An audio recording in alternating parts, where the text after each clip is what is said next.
पसीने की कमाई। एक दिन बुद्ध भ्रमण करते हुए एक गांव में जा पहुंचे। उनका नाम सुनकर एक सेठ उनके पास आया। महात्मा बुद्ध के लिए तरह तरह के स्वादिष्ट भोजन का थाल लाया था। बुद्ध ने थाल की ओर देखा और खाना खाने से इनकार कर दिया। इतने में एक लुहार वहां आया। वह जौ की 2 रूखी रोटियां लाया था। बुद्ध ने वे रोटियां ले ली और बड़े आनंद के साथ खाने लगे। सेठ ने आश्चर्य से बुद्ध की ओर देखा। उसे बड़ा बुरा लगा।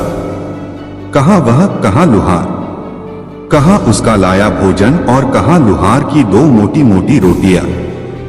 जब बुद्ध भोजन कर रहे थे तो सेठ से न रहा गया। उसने कहा, महाराज, यह कहां का न्याय है कि मैं पहले खाना लाया और इतना बढ़िया लाया, पर आपने उसे लेने से इनकार कर दिया और इस लुहार की रूखी रोटियों को प्रेम से खा रहे हैं। बुद्ध थोड़ा रुके, फिर बोले, इस लुहार की कमाई अपनी मेहनत की कमाई है, पवित्र कमाई है, जबकि तेरी कमाई तेरे पसीने की नहीं है, उसे पवित्र नहीं कहा जा सकता। सेठ ने कहा, नहीं जी, ऐसा नहीं है। बुद्ध ने कहा, तो स्वयं ही देख लो। इतना सुनकर बुद्ध ने लुहार की लाई रोटी को एक हाथ में और सेठ के मालपुए को दूसरे हाथ के बीच रखकर निचोड़ा तो लुहार द्वारा लाई गई रोटी को निचोड़ने पर दूध की धार निकली और सेठ द्वारा लाए गए मालपुए को निचोड़ने पर रक्त निकला। सेठ को काटो तो खून नहीं। वह लज्जा से सिर झुकाकर अपना थाल लेकर चला गया। इसलिए कहा जाता है कि मेहनत की रोटी भी हराम के कई पकवानों से अच्छी होती है।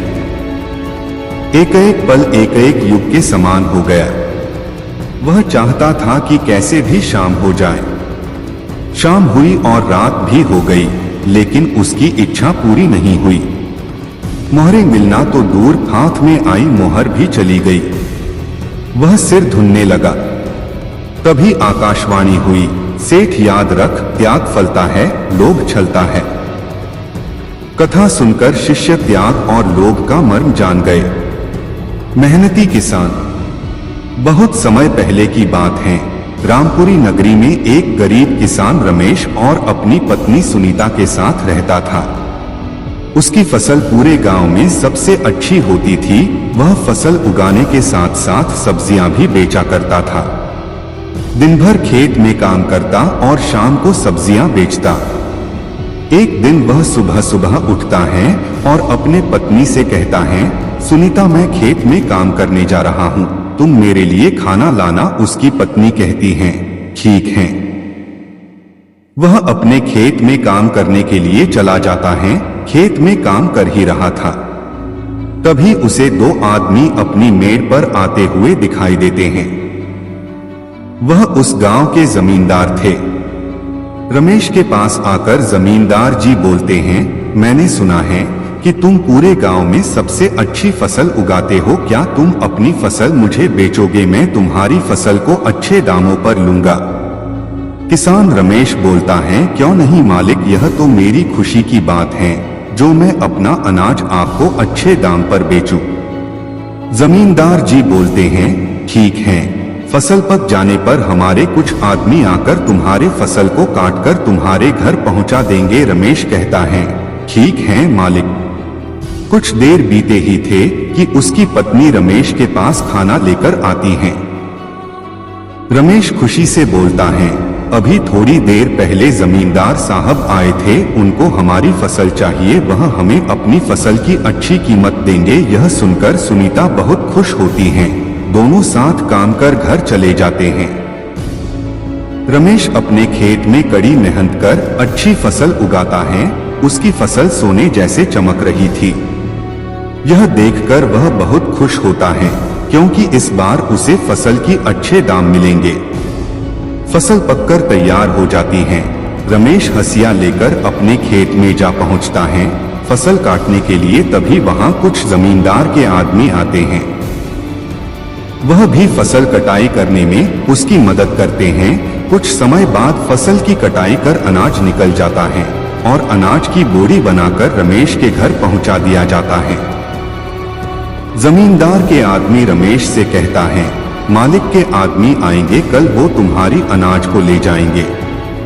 रमेश और सुनीता रात का भोजन करके सो जाते हैं। उनके घर में उसी रात चोर आकर उनके सारे अनाज को चुरा ले जाते हैं।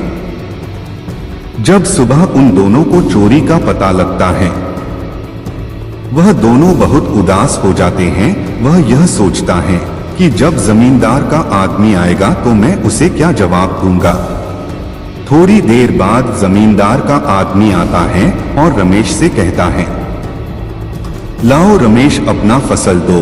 रमेश उदास मन से कहता है, मेरी अनाज चोरी हो गई। क्या तुम्हारी अनाज चोरी हो गई? तुम शीघ्र ही मलिक के पास चलो। रमेश कहता है, ठीक है। वह दोनों जमींदार के पास जाते हैं। जमींदार साहब, मेरी अनाज किसी ने रात को चोरी कर ली। जमींदार बोलता है, तुम अधिक पैसों के लालच में अपनी अनाज किसी और को तो नहीं बेच दी? रमेश कहता है, नहीं मालिक, मैं ऐसा करके इस गांव से कहां जाऊंगा। अगर मैं ऐसा करूंगा तो कभी ना कभी आपको यह बात अवश्य ही पता चलेगी। जमींदार कहते हैं, ठीक है रमेश, कोई बात नहीं, तुम मुझे अगली बार अपनी अनाज बेच देना। रमेश उदास मन से अपने घर वापस लौट जाता है। रमेश अब शाम को सब्जियां बेचने जाता। सब्जियां बेचकर वह अपने घर का खर्च चलता। रात का भोजन करते समय सुनीता बोलती हैं, सब्जियां बेचकर हमारा गुजारा नहीं हो सकता, हमें कोई और रास्ता सोचना होगा। रमेश अचार का टुकड़ा खाने के लिए उठाता है, तभी उसे एक उपाय सोचता है। वह सुनीता से कहता है, क्यों ना मैं अचार बेचने का काम शुरू करूं और तुम अचार भी अच्छा बनाती हो। सुनीता अचार बनाने में जुट जाती हैं और रमेश उन अचार को बाजार में बेचने जाता है। उस दिन अचार की बिक्री काफी अच्छी होती है। वह घर आकर अपनी पत्नी से कहता है, हमें अचार की मात्रा और बढ़ानी होगी, लोग तुम्हारे अचार को बेहद ही पसंद कर रहे हैं। सुनीता और अधिक अचार बनती हैं। रमेश उसे बाजार में बेचता। ऐसा करते करते वह एक अचार की दुकान खोल लेता है। अब सारे गांव के लोग उसके दुकान पर अचार खरीदने आते। एक दिन जमींदार उसकी दुकान से गुजर रहे होते हैं। वह रमेश की दुकान पर जाते हैं और कहते हैं, क्यों रमेश, तुमने यह धंधा कब से शुरू किया? रमेश बोलता है, बस कुछ दिनों से ही मालिक। जमींदार रमेश की अचार को चखते हैं। उन्हें अचार काफी पसंद आता है और कहते हैं, रमेश, क्या तुम मेरे लिए 60 किलो अचार बना दोगे? रमेश हाँ में जवाब देता है। यह बात रमेश अपनी पत्नी को बताता है और उसकी पत्नी खुश होकर अचार को बनाने बैठ जाती है। कुछ ही दिनों में अचार बनकर तैयार हो जाता है। रमेश की पत्नी बोलती है कि कहीं फिर से हमारे घर में चोरी ना हो जाए, हमें कुछ सोचना चाहिए। रमेश कुछ देर सोचता है और कहता है, तुम चिंता ना करो, इसके लिए मेरे पास एक उपाय है। वह अचार को मटके में रख देता है और एक मटके में मिर्च भरकर दरवाजे के ऊपर रख देता है। इस बार फिर चोर उसके घर में चोरी करने आते हैं। चोर घर में घुसते ही दर्द से चिल्लाने लगते हैं क्योंकि उनकी आंख में मिर्ची जल रही थी। तभी वहां रमेश और उसकी पत्नी पहुंचते हैं। रमेश पूछता है, तुम हमारे घर में चोरी क्यों कर रहे हो? बहुत डांट फटकार के बाद वह चोर बोलते हैं, हम तुम्हारे घर में चोरी किसी के कहने पर कर रहे हैं। रमेश पूछता है, वह कौन है? चोर दर्द के कारण रमेश से कहते हैं, वह आदमी जमींदार का आदमी है, उसी ने तुम्हारे घर में चोरी करने के लिए कहा। अगली सुबह रमेश जमींदार के घर पहुंच जाता है। वह सारी बात जमींदार को बताता है। जमींदार अपने आदमी को बुलाते हैं। आदमी अपनी गलती की माफी मांगने लगता है। जमींदार कहते हैं, माफी हमसे नहीं, रमेश से मांगो। रमेश कहता है, मैं माफ नहीं करूंगा, तुम जैसे आदमी तो पुलिस के हवाले कर देना चाहिए। और वह ऐसा ही करता है। कुछ देर बाद अचार का सारा डिब्बा जमींदार के घर पहुंचा दिया जाता है। जमींदार बहुत खुश होते हैं रमेश की ईमानदारी पर। वह रमेश को आचार के बदले काफी अच्छे पैसे देते हैं। रमेश उनको धन्यवाद करता है और वह अपने घर चला जाता है। अब रमेश को अपनी फसल के अच्छे दाम मिल रहे थे और उसके पास अब अच्छा कारोबार भी था। अब वह अपने जीवन को खुशी खुशी जी रहा था। दुनिया को शांति और अहिंसा का पाठ पढ़ाने वाले महात्मा गौतम बुद्ध बौद्ध धर्म के संस्थापक माने जाते हैं। उन्होंने अपनी युवावस्था में सत्य और ज्ञान की खोज के लिए अपनी पत्नी, पुत्र, राजपाट, धन, वैभव सब त्याग कर कठोर तपस्या की और अंततः बोधगया में एक वटवृक्ष के नीचे उन्हें ज्ञान की प्राप्ति हुई। महात्मा बुद्ध के उपदेश व उनके अनमोल विचार आज भी हमारे समाज और युवा वर्ग के लिए प्रेरणादायक हैं। उनके अनमोल विचारों को अपनाकर कोई भी व्यक्ति सुखी व शांतिपूर्वक जीवन व्यतीत कर सकता है। आइए जानते हैं भगवान बुद्ध के अनमोल वचन। स्वास्थ्य सबसे बड़ा उपहार है, संतोष सबसे बड़ा धन और विश्वास सबसे अच्छा संबंध। जो गुजर गया उसके बारे में मत सोचो और भविष्य के सपने मत देखो। केवल वर्तमान पर ध्यान केंद्रित करो। इंसान के अंदर ही शांति का वास होता है, उसे बाहर मत तलाशो। अपनी स्वयं की क्षमता से काम करो, दूसरों पर निर्भर मत रहो। घृणा घृणा से नहीं प्रेम से खत्म होती है, यही ये शाश्वत सत्य है। अनुशासनहीन मन से अधिक उदंड और कुछ नहीं है और अनुशासित मन से अधिक आज्ञाकारी और कुछ नहीं है। हमें हमारे अलावा कोई और नहीं बचा सकता। हमें अपने रास्ते पर खुद चलना है। आप पूरे ब्रह्मांड में कहीं भी ऐसे व्यक्ति को खोज लें जो आपको आपसे ज्यादा प्यार करता हो। आप पाएंगे कि जितना प्यार आप खुद से कर सकते हैं उतना कोई आपसे नहीं कर सकता। अपने शरीर को स्वस्थ रखना भी एक कर्तव्य है, अन्यथा आप अपनी मन और सोच को अच्छा और साफ नहीं रख पाएंगे। 3 चीजें ज्यादा देर तक छुपी नहीं रह सकती, सूर्य, चंद्रमा और सत्य। जिस तरह एक मोमबत्ती की लौ से हजारों मोमबत्तियों को जलाया जा सकता है फिर भी उसकी रोशनी कम नहीं होती, उसी तरह एक दूसरे से खुशियां बांटने से कभी खुशियां कम नहीं होती। हम अपनी सोच से ही निर्मित होते हैं। हम जैसा सोचते हैं वैसे ही बन जाते हैं। जब मन शुद्ध होता है तो खुशियां परछाई की तरह आपके साथ चलती हैं। आपका मन ही सब कुछ है, आप जैसा सोचेंगे वैसा बन जाएंगे। निष्क्रिय होना मृत्यु का एक छोटा रास्ता है, मेहनती होना अच्छे जीवन का रास्ता है। मूर्ख लोग निष्क्रिय होते हैं और बुद्धिमान लोग मेहनती। किसी परिवार को खुश, सुखी और स्वस्थ रखने के लिए सबसे जरूरी है अनुशासन और मन पर नियंत्रण। अगर कोई व्यक्ति अपने मन पर नियंत्रण कर ले तो उसे आत्मज्ञान का रास्ता मिल जाता है। क्रोध करना एक गर्म कोयले को दूसरे पर फेंकने के समान है जो पहले आपका ही हाथ जलाएगा।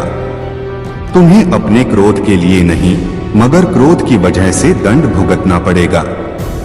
हजारों लड़ाइयां जीतने से बेहतर है कि आप खुद को जीत लें, फिर वो जीत आपकी होगी जिसे कोई आपसे नहीं छीन सकता, ना कोई देवदूत और ना कोई राक्षस। हमारे वास्तविक जीवन की सबसे बड़ी विफलता है हमारा असत्यवादी होना। इसलिए जीवन में हमेशा मृदुभाषी और सत्यवादी रहे। जिस तरह एक मोमबत्ती बिना आग के खुद नहीं जल सकती, उसी तरह एक इंसान बिना आध्यात्मिक जीवन के जीवित नहीं रह सकता। हम जब बोलते हैं तो हमें अपने शब्दों को देखभाल के चुनना चाहिए कि सुनने वाले पर उसका क्या प्रभाव पड़ेगा, अच्छा या बुरा। आपको जो कुछ मिला है उस पर घमंड ना करो और ना ही दूसरों से ईर्ष्या करो। घमंड और ईर्ष्या करने वाले लोगों को कभी भी मन की शांति नहीं मिलती। हजारों खोखले शब्दों से अच्छा है एक वो शब्द जो शांति लाए। किसी विवाद में हम जैसे ही क्रोधित होते हैं तो हम सच का मार्ग छोड़ देते हैं और अपने लिए प्रयास करने लगते हैं। अपने मोक्ष के लिए खुद ही प्रयास करें, दूसरे पर निर्भर ना रहें। किसी जंगली जानवर की अपेक्षा एक कपटी और दुष्ट मित्र से अधिक डरना चाहिए। जानवर तो बस आपके शरीर को नुकसान पहुंचा सकता है, पर एक कपटी मित्र आपकी बुद्धि को नुकसान पहुंचा सकता है। आपके पास जो कुछ भी है उसे बढ़ा चढ़ाकर मत बताइए और ना ही दूसरों से ईर्ष्या कीजिए।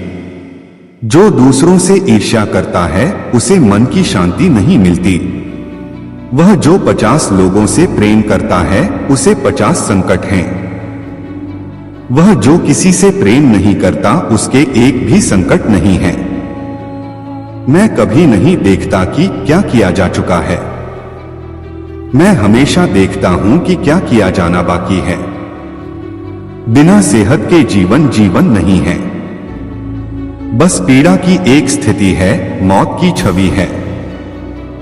हर चीज पर संदेह करो, स्वयं अपना प्रकाश ढूंढो। सत्य के मार्ग पर चलते हुए कोई दो ही गलतियां कर सकता है, पूरा रास्ता ना तय करना और इसकी शुरुआत ही ना करना। शक की आदत से भयावह कुछ भी नहीं है। शक लोगों को अलग करता है। यह एक ऐसा जहर है जो मित्रता खत्म करता है और अच्छे रिश्तों को तोड़ता है। यह एक कांटा है जो चोटिल करता है, एक तलवार है जो वध करती है। बुराई होनी चाहिए ताकि अच्छाई उसके ऊपर अपनी पवित्रता साबित कर सके। खुशी अपने पास बहुत अधिक होने के बारे में नहीं है, खुशी बहुत अधिक देने के बारे में है। मन और शरीर दोनों के लिए स्वास्थ्य का रहस्य है। अतीत पर शोक मत करो, ना ही भविष्य की चिंता करो, बल्कि बुद्धिमानी और ईमानदारी से वर्तमान में जियो। जीवन में ये चीजें सबसे अधिक मायने रखती हैं कि आपने कितने अच्छे से प्रेम किया, आपने कितनी पूर्णता के साथ जीवन जिया, आपने कितनी गहराई से अपनी कुंठा को जाने दिया। अगर आप वास्तव में स्वयं से प्रेम करते हैं तो आप कभी भी किसी को ठेस नहीं पहुंचा सकते हैं। चलिए ऊपर उठें और आभारी रहे, क्योंकि अगर हमने बहुत नहीं तो कुछ तो सीखा, और अगर हमने कुछ भी नहीं सीखा तो कम से कम हम बीमार तो नहीं पड़े, और अगर हम बीमार पड़े तो कम से कम मरे नहीं। इसलिए चलिए हम सभी आभारी हैं। शरीर को अच्छी सेहत में रखना हमारा कर्तव्य है, नहीं तो हम अपना मन मजबूत और स्वस्थ नहीं रख पाएंगे। जीवन में अपना उद्देश्य पता करना है और उसमें जी जान से जुट जाना है। आप केवल वही खोते हैं जिससे आप चिपक जाते हैं। पहुंचने से अधिक जरूरी है ठीक से यात्रा करना। हर सुबह हम पुनः जन्म लेते हैं। हम आज क्या करते हैं, यही सबसे अधिक मायने रखता है। मैं दुनिया के साथ भेदभाव नहीं करता, बल्कि यह दुनिया है जो मेरे साथ भेदभाव करती है। यदि एक पवित्र मन के साथ कोई व्यक्ति बोलता या काम करता है तो कभी न जाने वाली परछाई की तरह खुशी उसका पीछा करती है। खुशी इस पर निर्भर नहीं करती कि आपके पास क्या है या आप क्या हैं। यह पूरी तरह से इस पर निर्भर करती है कि आप क्या सोचते हैं। यह सोचना हास्यास्पद है कि कोई और आपको प्रसन्न या अप्रसन्न कर सकता है। इस पूरी दुनिया में इतना अंधकार नहीं है कि वह एक छोटी सी मोमबत्ती का प्रकाश बुझा सके। यदि हम स्पष्ट रूप से एक फूल के चमत्कार को देखें तो हमारा पूरा जीवन ही बदल जाएगा। क्यों मनाई जाती है बुद्ध पूर्णिमा, यह भी जानिए।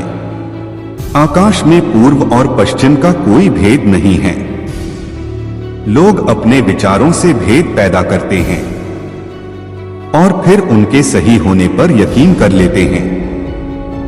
खुशी उन तक कभी नहीं आएगी जो उसकी सराहना नहीं करते जो उनके पास पहले से मौजूद है। कुछ भी स्थायी नहीं है। जैसे ठोस चट्टान हवा से नहीं हिलती, उसी प्रकार बुद्धिमान व्यक्ति प्रशंसा या आरोपों से विचलित नहीं होता है। एक क्षण एक दिन को बदल सकता है, एक दिन एक जीवन को बदल सकता है और एक जीवन पूरे विश्व को बदल सकता है। निराशा एक ऐसी बीमारी है जिसकी चपेट में एक बार कोई आ गया तो उसका उभरना बहुत ही मुश्किल हो जाता है। अधिकांश लोग नए काम की शुरुआत तो बहुत उत्साह के साथ करते हैं, लेकिन अपने द्वारा तय समय सीमा में अगर सफलता हासिल नहीं होती तो कुछ समय बाद ही सारा उत्साह खत्म होने लगता है। इसका सबसे बड़ा कारण होता है उदासीनता, यानी खुद में मोटिवेशन की कमी। काम चाहे छोटा हो या बड़ा, उसे अच्छे से पूरा करने के लिए मोटिवेशन की बहुत जरूरत होती है। रास्ते कहाँ खत्म होते हैं? जिंदगी के सफर में मंजिलें तो वही हैं जहां ख्वाहिशें थम जाए। उजालों में मिल ही जाएगा कोई ना कोई, तलाश उसकी करो जो अंधेरों में भी साथ दे। जीत और हार आपकी सोच पर निर्भर करती हैं। मान लो तो हार होगी और ठान लो तो जीत होगी। जिंदगी की कठिनाइयों से भाग जाना आसान होता है। जिंदगी में हर पहलू इम्तिहान होता है। डरने वालों को नहीं मिलता कुछ जिंदगी में, लड़ने वालों के कदमों में जहान होता है। यही जज्बा रहा तो मुश्किलों का हल भी निकलेगा। जमीन बंजर हुई तो क्या वहीं से जल भी निकलेगा। ना हो मायूस ना घबरा अंधेरों से मेरे साथी, इन्हीं रातों के दामन से सुनहरा कल भी निकलेगा। जीवन की सबसे बड़ी खुशी उस काम को करने में है जिसे लोग कहते हैं तुम नहीं कर सकते। खुद को इतना कमजोर मत होने दो कि तुम्हें किसी के एहसान की जरूरत हो। दर्द गम डर जो भी है बस तेरे अंदर है। खुद के बनाए पिंजरे से निकलकर देख, तू भी एक सिकंदर है। जिंदगी में आप कितनी बार हारे ये कोई मायने नहीं रखता, क्योंकि आप जीतने के लिए पैदा हुए हैं। बारिश की बूंदें भले ही छोटी हों, लेकिन उनका लगातार बरसना बड़ी नदियों का बहाव बन जाता है। वैसे ही हमारे छोटे छोटे प्रयास भी जिंदगी में बड़ा परिवर्तन ला सकते हैं। जीवन की सबसे बड़ी खुशी उस काम को करने में है जिसे लोग कहते हैं तुम नहीं कर सकते। मैं वो खेल नहीं खेलता जिसमें जीतना फिक्स हो, क्योंकि जीतने का मजा तब है जब हारने का रिस्क हो। पीठ हमेशा मजबूत रखनी चाहिए, क्योंकि शाबाशी और धोखा दोनों पीछे से ही मिलते हैं। जीवन में गिरना भी अच्छा है, औकात का पता चलता है। बढ़ते हैं जब हाथ उठाने को तो अपनों का पता चलता है। जब तक आप अपनी समस्याओं एवं कठिनाइयों की वजह दूसरों को मानते हैं, तब तक आप अपनी समस्याओं एवं कठिनाइयों को मिटा नहीं सकते। जब लोग आपसे खफा होने लग जाएं, तो आप समझ लेना कि आप सही राह पर हैं। उस जगह पे हमेशा खामोश रहना जहां दो कौड़ी के लोग अपनी हैसियत के गुण गाते हैं। दुनिया की कोई परेशानी आपके साहस से बड़ी नहीं है। यदि किसी काम को करने में डर लगे तो याद रखना यह संकेत है कि आपका काम वाकई में बहादुरी से भरा हुआ है। जिंदगी में तपिश कितनी भी हो कभी हताश मत होना, क्योंकि धूप कितनी भी तेज हो समंदर कभी सूखा नहीं करते। क्रोध के समय थोड़ा रुक जाएं और गलती के समय थोड़ा झुक जाएं, तो दुनिया की सब समस्याएं हल हो जाएगी। जब तक शिक्षा का मकसद नौकरी पाना होगा, तब तक समाज में नौकर ही पैदा होंगे, मालिक नहीं। लाखों ठोकरों के बाद भी संभालता रहूंगा, गिरकर फिर से उठूंगा और चलता रहूंगा। किसी के पैरों में गिरकर कामयाबी पाने से बेहतर है अपने पैरों पर चलकर कुछ बनने की ठान लो। अगर सफलता पानी है दोस्त, तो कभी वक्त और हालात पे रोना नहीं। मंजिल दूर ही सही पर घबराना मत दोस्तों, क्योंकि नदी कभी नहीं पूछती कि समुंदर अभी कितना दूर है। पतझड़ हुए बिना पेड़ों पर नए पत्ते नहीं आते। कठिनाई और संघर्ष सहे बिना अच्छे दिन नहीं आते। छाता और दिमाग तभी काम करते हैं जब वो खुले हो। बंद होने पर दोनों बोझ लगते हैं। एक न एक दिन हासिल कर ही लूंगा मंजिल। ठोकरे जहर तो नहीं जो खाकर मर जाऊंगा। मैदान में हारा हुआ इंसान फिर से जीत सकता है, लेकिन मन से हारा हुआ इंसान कभी नहीं जीत सकता। पानी में गिरने से किसी की मृत्यु नहीं होती। मृत्यु तभी होती है जब तैरना नहीं आता। परिस्थितियां कभी समस्या नहीं बनती। समस्या तभी बनती है जब उनसे निपटना नहीं आता। कहते हैं कब्र में सुकून की नींद होती है। अजीब बात है कि यह बात भी जिंदा लोगों ने कही। दुनिया के लोग बड़े जालिम हैं। वो तुम्हारे दुख दर्द रो रो कर पूछेंगे और हंस हंस कर सारी दुनिया को बताएंगे। यूं जमीन पर बैठकर क्यों आसमान देखता है। पखों को खोल जमाना सिर्फ उड़ान देखता है। पतझड़ हुए बिना पेड़ पर नए पत्ते नहीं आते। ठीक उसी तरह परेशानी और कठिनाई सहे बिना इंसान के अच्छे दिन नहीं आते। न कोई कठिनाई न कोई तकलीफ तो क्या मजा है जीने में। बड़े बड़े तूफान थम जाते हैं जब आग लगी हो सीने में। जो व्यक्ति अपनी गलतियों के लिए खुद से लड़ता है उसे कोई भी हरा नहीं सकता। जिंदगी में जो भी हासिल करना हो उसे वक्त पर हासिल करो, क्योंकि जिंदगी मौके कम और धोखे ज्यादा देती हैं। जीतने का मजा तभी आता है जब सभी आपके हारने का इंतजार कर रहे हो। कुछ अलग करना है तो भीड़ से हटकर चलो। भीड़ साहस तो देती है पर पहचान छीन लेती है।